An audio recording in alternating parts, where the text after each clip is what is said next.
So Ann Lundell-Noel, she is an audiologist. She is the audiology club advisor.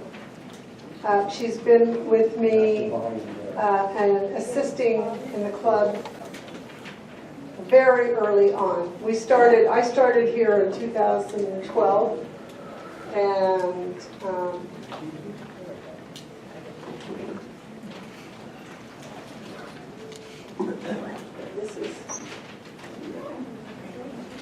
it's there, but it's not that fun.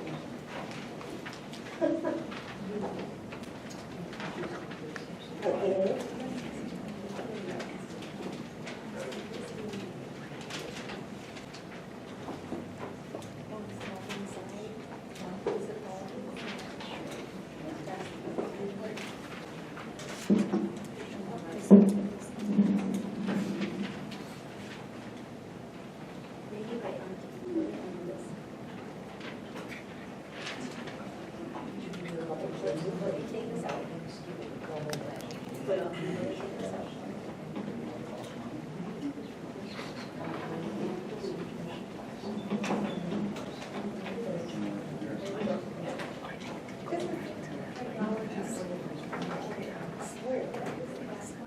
We will get this.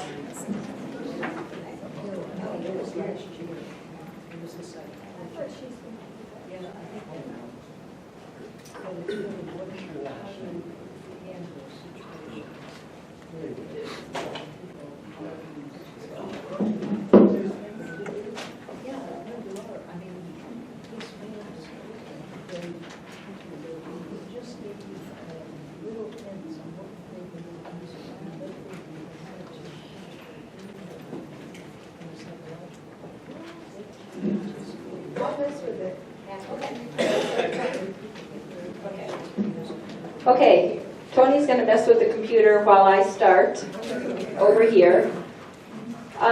What I'm going to do is this talk is interactive, so it's not me being a talking head up here. I'm going to get some participation from you guys. And what I want to know is I'm going to have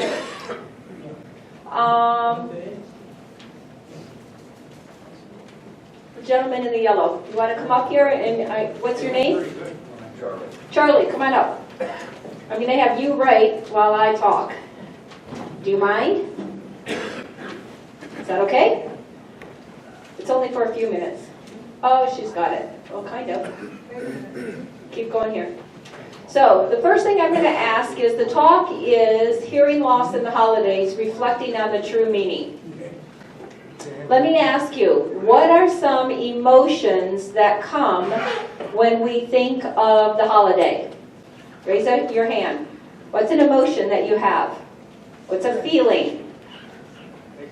Stress. Stress, okay? That goes under negative. Excitement. Excitement. Okay, we'll type that as a positive. The annual flight. The annual flight. So what emotion does the annual flight evoke? It depends on TSA.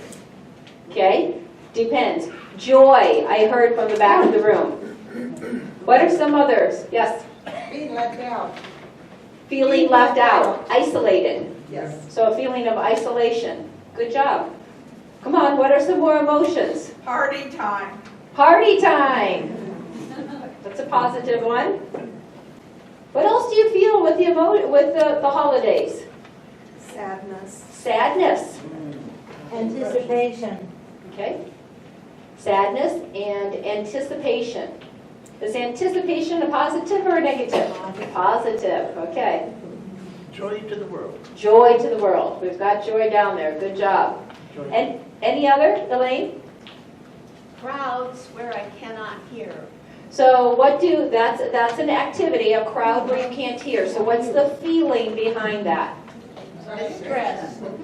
Frustration. Good job. Frustration. All right. Anybody else? Overwhelmed. Good job. That's a good emotion. Not a good one, but it's appropriate. Anybody else want to add to the list? Visiting family. Yeah, but what does visiting family, what's the emotion it evokes? For some people it's stress, for some people it's joy. Okay? Anybody else want to add anything? Caring and warmth. So positive is like a love emotion or a connection. Self-consciousness.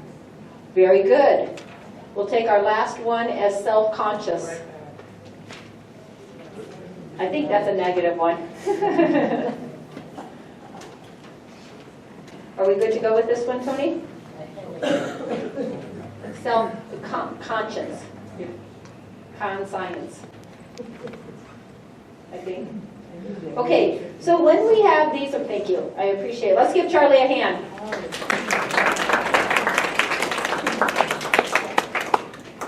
Okay, so when we look at the holidays, we have all these emotions.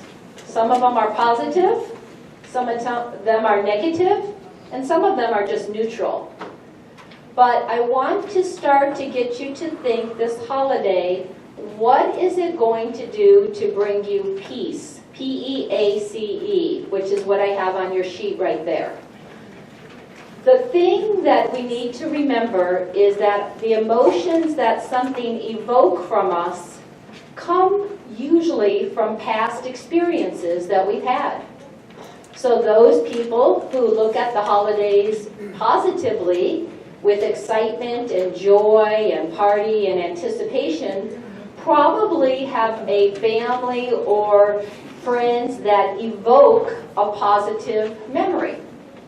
For those people with the negative, the stress, the isolation, the sadness, frustration, overwhelmed, self-conscious, you've had experiences where it hasn't been positive.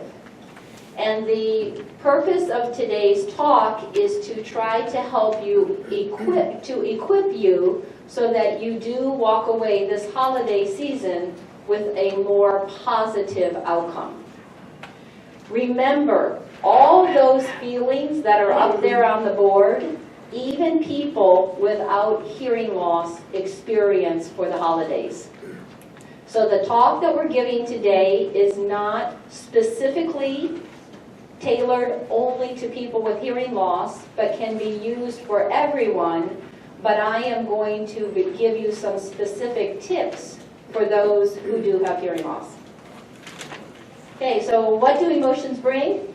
I did this kind of looking up here. They gathering together, renewing relationships, traditions. These are not emotions, but these are activities. Preparing and cooking favorite foods, meeting new people. That same list can also be on the negative side, can it? Gathering together for some people is negative. Reconnecting relationships for a lot of people is negative. Traditions, food, shopping, meeting new people, those can be negative. So again, it really depends on your past experiences on how you view future events. So, look at here. This is kind of a rendition of a Rockwell photo, right? But do any of you know the TV show Modern Family? Any of you watch that? Okay, this is the group from Modern Family. This is today's tradition, right? You look there and it looks like they're really happy, right? It looks like everybody's really enjoying themselves. But if you know this TV show, you know that there is a lot of dysfunction, okay? The whole show is about how they handle dysfunction. And that's what we're going to work on today is it really happy or is this just a real family?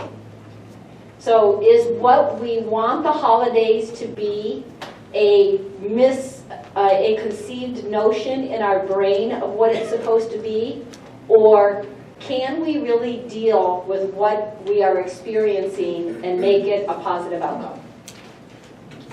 So what causes our emotional responses? When we have happiness and joy, for those people who gave the positive list over there, why did you give positive things? So who told me excitement? Okay.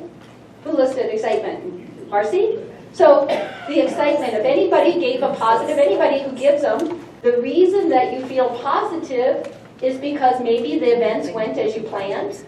right? You felt like you had some control.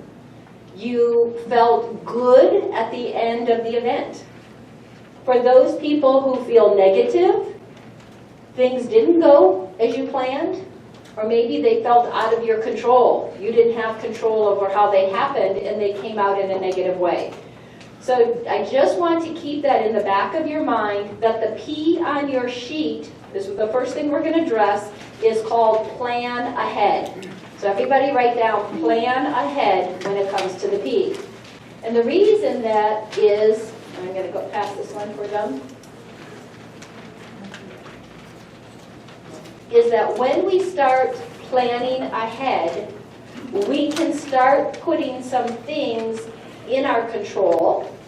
And the other thing that we can do is we can take some of the stress off of ourselves. We all know that Christmas comes December 25th, and we knew that Thanksgiving is always the fourth Thursday of the month of November. But why do we always wait till the last minute to get things done? We know when it is, we know when Hanukkah is, but why do we wait? As humans, I think we're just procrastinators, right? And we keep putting it off and putting it off. But what does that do? It creates stress, right? So the one thing that we can do is to take into our control is to plan ahead. So what does physically planning ahead mean? Okay, so physically, so when you look under planning ahead, I want you to put in physical, right under there, physical. Physical planning ahead means that you would maybe take your calendar, you would start writing things down as to what needs to get done on what day, how, anticipating moving forward, what do I need to shop for, who do I need to call, but physically getting it out of your mind and putting it down on paper. It sounds like a really easy thing, but so many people don't do it. We keep it up in our head, and then we get mad that we forgot something. Well, with so much going on, it's inevitable that we're going to forget something. So the best thing we can do is to plan ahead, is to plan out the details. And then, don't procrastinate. Take time to get them done. Shop early. And for those who have hearing loss, the last thing on the list is the most important physically. Rest. Rest. Did you ever think about that? We go into so many events and we have not rested. We know that hearing loss takes more effort and energy to understand and communicate. That's why being at this meeting, we're so thankful to Tony and to the group to put on the loop, so that by having the loop and the microphone, you do not need to spend as much effort and energy to comprehend and understand the message. So when you leave the message or leave the meeting today, you should not be as fatigued as you are at other meetings. It's because the loop is on, we have a strong microphone, and we have a visual to bring all that information to your brain so that you don't have to spend as much effort and energy comprehending. And because you don't have to spend as much effort and energy comprehending, you have more time for retention. The other thing is you also have a sheet of paper in front of you. I was telling a group yesterday, if you don't write down information, statistics show that you forget 72% of what I said today by tomorrow. 72%. So my chances of you remembering are very slim. In 48 hours, you've lost 96%. Okay? So, do we have stress in our bodies from trying to remember and listen? Yes. So I do hope that you'll write a few notes down so that you can help yourself long term. Mental. So, mentally, what can we do to make the holidays better for you? If you have a hearing loss, it's frustrating. Looking at the list there with stress, frustration, isolation, it's frustrating when you don't comprehend what is being said. I mean, everybody in this room could raise their hand to that one. So what are some things that you can do? Look at the list, write them down. Think about who will be there. Okay, that could be a positive or a negative. But thinking about who could be there, what you want to know is, what details should I know? Should I find out their boyfriend's name? What if I knew the name of the college that my grandchildren were attending? What if I found out the city where my friend moved to? Getting more information about the people who are going to be at your event is very helpful. Why do you think that that is? For conversation, but from a hearing loss perspective, what is that helping you to do? Have less effort and energy to have a conversation. If you already know she's going to the University of Redlands, then you don't have to sit there and think, oh, what did she just say Susie's doing? You already kind of have prepped yourself. From an audiology point of view, we know that if the brain is prepared and knows information beforehand, you have a better opportunity to comprehend and retain. Does that make sense? You prepped yourself. So for those people, if you're not familiar with details or you don't get the clarity of somebody's voice, write down questions, write down information so that you can be prepared. The other thing is asking your host or hostess, what is the setup? How is this going to work? How can it make it work for you? And when I say work for you, we know that it would be unrealistic to try to hear everybody in the room, right? We're not going to go to a dinner party and expect that we're going to comprehend everything everyone is saying. But depending upon your level of hearing, some things that you can do are ask to have a one-on-one conversation with your granddaughter or your grandson or your son or daughter. You know what? I know that I can't hear the whole group, but could we go aside and just sit here and talk for a minute?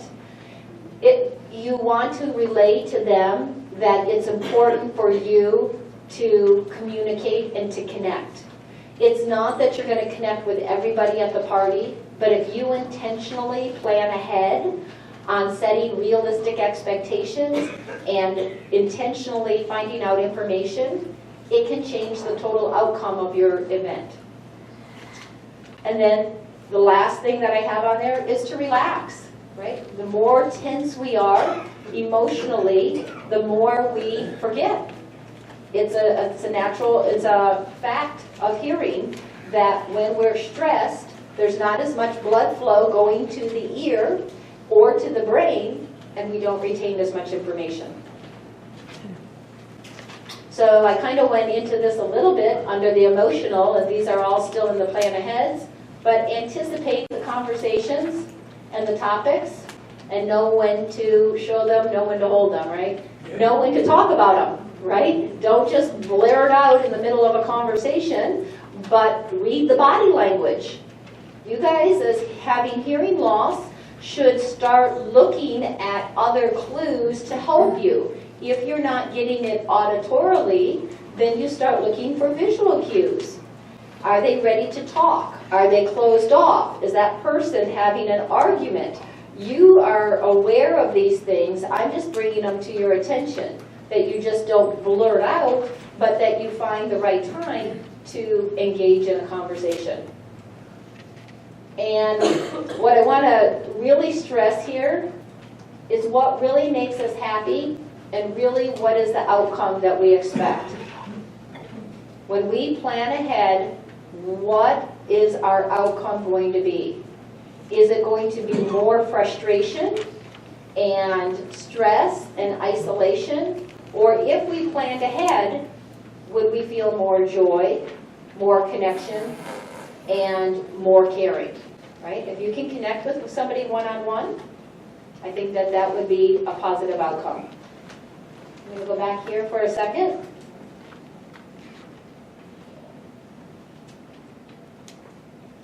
The E on your sheet, on the second one, is expectations are realistic. So expectations are realistic. So do people here have some suggestions as to what you can do to have some realistic expectations? I kind of gave you some things. Does anybody else have some ideas as to what would be a realistic expectation for you this holiday? Yep. Linda? You know some of the people. If you know some people from prior years, you know which people are receptive to talking and which are not, who is not receptive, and topics to talk about to sort of go background that you have with these people, and to use that in engaging them currently. That's a great point. So past behavior, right, to know who was receptive, or even with your hearing loss, who is more accommodating, right? Anybody else have some realistic expectations or something that this might prompt them to think about? Open up with the fact that you don't hear well. Okay, so sharing that you don't hear well, okay, that's a great thing. Now, when you say you don't hear well, and this is one of the things we really want to talk about here, what usually happens when you tell people, I'm sorry, I have a hearing problem, could you repeat? Okay, loud, I don't have to tell you that one. So most people raise their voice because they don't know what to do. So how can you help educate them as to your needs? What could you say to them? Tony? Tony? Tony? Slow down. To speak slowly and try to enunciate. Right. To speak slowly and try to enunciate. Very good. What happens, why do people speak fast to us if they know they have a hearing loss? If you have a hearing loss, why do you think people keep not changing their behavior? Because why? Because it's invisible. They don't because she said, I don't think they realize. They don't because it's happening inside your head. You're like a duck on water. You're taking it in, but they have no idea how hard you're paddling underneath in order to keep going, right? You're like the hamster on the wheel, and you're going around, and they're just smooth sailing. Because hearing, for most people, does not take effort and energy. When you don't have the hearing, though, it's just like a physical disability, right? We have a walker here. Why? Because somebody can't walk as fast as they used to. But when we see the walker, what do we think? Slow down. It's not a big deal to slow down. If it came to eating and you weren't eating as fast as everybody else, they would slow down. But when it comes to comprehension, it's happening internally. They have no idea how hard you're working. And so what I want to just stress to you this holiday is to try to give you as many little tools in your toolbox so that you can take the stress off yourself and enjoy more the event and being in the present environment and enjoying where you're at. So you are right. Slowing down and asking people to just slow down. And if you go like this, as you're doing it, that might remind them. And if they start speeding up, you could try just doing that with your hand, right? I kind of do that to Tony in the back. I'll either go down or I'll kind of go like that. And she knows that maybe she's getting a little anxious and going a little fast. But do most of you find that you can understand what I'm saying right now? Right? Is anybody struggling? Because I'm giving you just a split second longer for your brain to retain what I'm saying. And just that split second makes a huge difference. So in all of your communication, it's trying to, there's no shame in saying, you know what, you mean a lot to me. I really want to know what you have to say. Could we just go into this room where it's a little bit quieter, or could we just go outside? Even people with normal hearing have to ask to go outside to a quieter environment. There's nothing wrong with that. What's most important is getting the connection, getting the information correct. Okay, so everyone has a mixed bag of emotions at the holidays because communication is hard. It's hard for everybody. We're talking today about the auditory system and the physical communication. But what about all the nonverbal communication. For everybody, is that not hard? You know, I'm here at the party again. Oh, she's here. You know, you read the body language, you read the faces. The holidays are hard because they come with so much information from the past. Baggage, yep. And not Santa's baggage either, right? So we started talking with the physical, the mental. We're going to get into the physical hearing aid. These are things that you guys should know pretty easily, but just a reminder. Okay, how much do batteries cost? Pennies. Pennies. If you are going to an event and you know that you're going to be around a lot of people, would it not be wise for you to change your battery before you went? Okay. Is the 15 cents or 30 cents for a battery worth having the battery go out during the middle of the party and feeling frustrated because you can't hear? No, it's not worth it. So I would strongly encourage you, change your batteries before the day of the event, okay, or the morning of the event. Now, when you change your batteries in your hearing aids, I just want to remind you, the hearing aid batteries now have no mercury in them. They are mercury free. Okay, so my patients who are here, I don't know that all of you know, but because the battery is mercury free, what does that mean when you pull off the tab of paper? How long do you have to let it sit? A couple minutes. Yay! Okay, 1 to 2 minutes. When you pull the tab of paper off of the battery, there is no mercury. So it's taking longer for the zinc in the air to activate. So if you it'll work right away. It will work, but you won't get the same battery life as if you let it wait that 1 to 2 minutes. It's like an Alka-Seltzer. Everybody knows what an Alka-Seltzer, right, is? Fizz, fizz, oh, what a relief it is. Okay, if you don't wait till the end, you don't get the full benefit of an Alka-Seltzer. It's the same thing with today's batteries. If you pull the tab of paper off and you don't let it sit, it will still work, but you won't get as long a battery life, especially for the newer hearing aids. So the first thing you can do physically, check your battery. Let it sit for that 1 to 2 minutes, put it in. Clean and check them, right? Making sure that everything is good, your filters aren't clogged, you didn't put hairspray all in the microphones, that the hearing aids are actually working.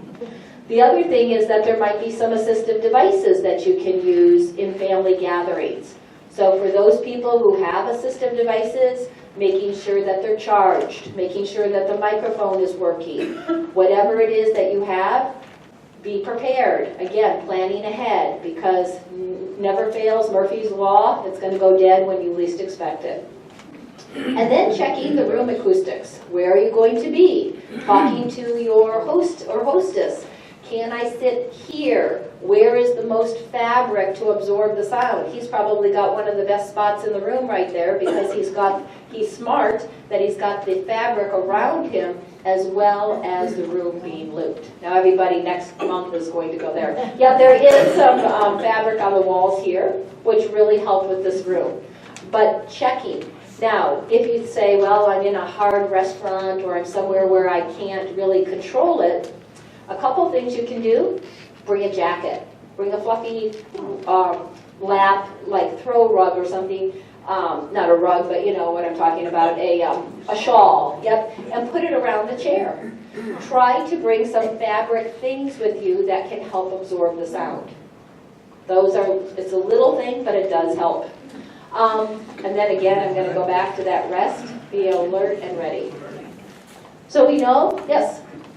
I want to back up to the battery thing a little bit. Okay. These new batteries, are they hazmat? Do they have to be disposed of hazmat? Okay, so they made the batteries 2 years ago without mercury in them. So because of that, you can throw them away. There's no more mercury in the batteries. Hasn't been for 2 years. Don't store them in the refrigerator. That's the worst thing you can do for hearing aid batteries because you get condensation. Water is the worst thing. So store them at room temperature. You can throw them away when you're done with them because there's no more mercury. And that's why we have to let them sit for that 1 to 2 minutes. So that was a very good question. Some people will take 2 batteries and throw them in their pocket. Okay, I'll store, thank you for bringing that up. I'll store them in my pocket. Anybody know the problem with that? No, not the heat. Batteries cannot touch each other or they lose their charge. Okay, so if you put 2 batteries in your pocket, or you put them in your change purse, or you put them in your purse, when you go to use those batteries, they do not have as much charge as if you left them in the package, or you had a little battery holder that separated them out. So when you buy batteries, did you ever think about that? I was like, that makes sense why each battery is individually packaged when you buy hearing aid batteries. It's not like regular batteries that are all stacked on top of each other. And the reason is they cannot touch each other, because if they touch each other, they lose their charge. Even with the tabs on. Yep. So the short answer is you'll still work, you just won't get as long of life.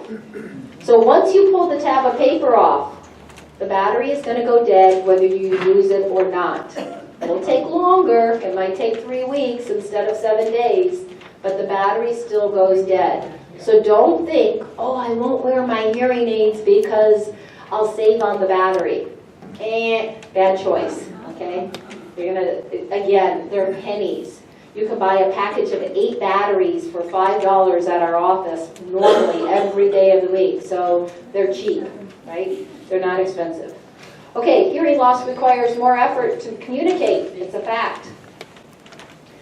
More effort to hear than less time to listen and retain. So under the A, I kind of went off and forgot about my sheet up here, but A is going to be anticipate and ask. So I see that I forgot to give you the A. The A is anticipate and ask. So you're going to anticipate who's going to be at the party. You're going to ask your host or hostess for some special accommodations if possible. And then the C is going to be control what you can. Control what you can. And Yes? did you discuss personal accommodations? Did I miss something? What could you ask your host to do as an So where accommodation? you could sit, where you could sit, do they have a space where you could go off to the side? Good. Anybody else have any other suggestions of what you could do? Tony? Maybe turn the music down a little bit. Good job. Ask the host or TV hostess if down you a would little mind, could you turn some of the background noise down? Would you mind turning the TV down or the music that everyone thinks is so lovely? Right? That is just, anybody else have suggestions of what we might ask our host or hostesses? Do they have any extra dessert? Oh. I don't have any questions, but when my father wore hearings, when he first got them, it was like he was embarrassed, and we were embarrassed. So he used to be the life of the party, and he would sit at the end of the table, and he couldn't hear anything, and nobody would raise their voice, and I wish I had this. Thank you for that. And you said your dad was the life of the party. Was he the life of the party because people laughed at him because he made inappropriate responses, or was he the life of the party because he dominated the conversation so he knew what was going on? He was just very positive. He was just very positive. He did see humor in life rather than not, and people loved to talk to him. But he couldn't hear, and I felt so bad. He would sit at the end of the table and no expression. Nobody was talking to him. And my mother made her voice softer. So her mother made her voice softer. So when you're at the party, let's talk about that. When you're at the party this year, and people are having conversations, and you are not feeling included because you cannot participate, what is a strategy that we could use? I'm going to tell you to have a buddy, okay? Try to go into the party, even talking to the hostess beforehand, to have a buddy, that somebody is there to help you, and they will help cue you as to what's happening. if you need a pad of paper in front of you so that you're sitting at the table, if they're talking about a certain topic, that person might write down the topic that they're talking about, just so that you make sure you're on the same page. We don't want you to be the butt of the jokes, right? Everyone laughs, oh, you got it wrong. That's painful. It really hurts. And so what I'm trying to do is to equip you today so that you don't have that experience, that you don't go to the negative side, but that we stay on the positive side. One other thing that you could do is, like we talked about with the planning ahead, really getting as much information so that you know the words of what people are going to be talking about, so that you have that already in the back of your mind. You can anticipate that. So the other thing is we need to anticipate disruptions. Yet remember, we cannot control disruptions. The only thing we can control, we are not in control of others' actions and emotions. So how other people are going to react, we can't control. The only thing we can control is ourselves. So what comes up? Stress, negative emotions. So why did we feel so many of those negative things? Because when our desires become needs, when we need something to turn out a certain way, and we become stressed when they don't turn out the way we expect. And the stronger the need, the more the stress. So I want to go through this a little bit here, because this is a really important slide. When our desires become a need, when we need to be able to do something and it doesn't turn out the way that we want it to, that's when stress occurs. Does that make sense? Okay. So if that is the way that it is, and there's many things that are out of our control and we cannot control them, if we keep our desires and we don't make them our needs, then we won't go to the stress side, we'll be able to stay on the positive side. So what does that look like? It looks like having realistic expectations, so that your desire might be that I would communicate with every member of my family at the family gathering. That might be my desire. But if my realistic expectation is just that if I communicate with 2 or 3 people, I will be happy. I don't need it to happen. I would like it to happen, but I don't need it to happen. Because when we need something to happen and we don't get it, then we go negative. So that, for me, was a very impactful slide and a thought that I just need to remember. I would like things to be a certain way, but I'm going to accept that the way that they are, and I'm going to control what I can control within myself. Because remember, everyone has a mixed bags of emotions, and communication is hard for everyone. Positive and negative, verbal and nonverbal. So remember, what really matters is you can control your joy. You can control, do I see it half full or half empty? So the last thing on your sheet for the E, enjoy. Peace and joy. We're just going to enjoy the holidays as much as we can. Try to plan ahead. Try to anticipate, asking, but truly having realistic expectations, and then controlling what we can and letting the rest kind of fall to the wayside. Because really, we have this preconceived idea that everybody else must be having so much more fun and joy than we are. And they may be just as miserable, even though they can hear, right? The thing is connection. We're all made for relationship, and we desire connection. So I would encourage you to try to buddy up with somebody while you're at the party, to kind of think ahead a little bit, but just to realize some of the best things are just observing, watching what's happening, not necessarily the auditory input, but the whole spirit. Okay? So that's all I have. Any questions or comments on the talk? Yes, ma'am. I just wanted to say, when we're talking about tips, hearing-related tips, the first thing I do when I walk into a room with a lot of people like this or a party is you started to talk about the technology of hearing it, and I have a setting where I can turn off the rear microphone and have the omnidirectional, however you call it, and that really helps because it cuts out the background noise.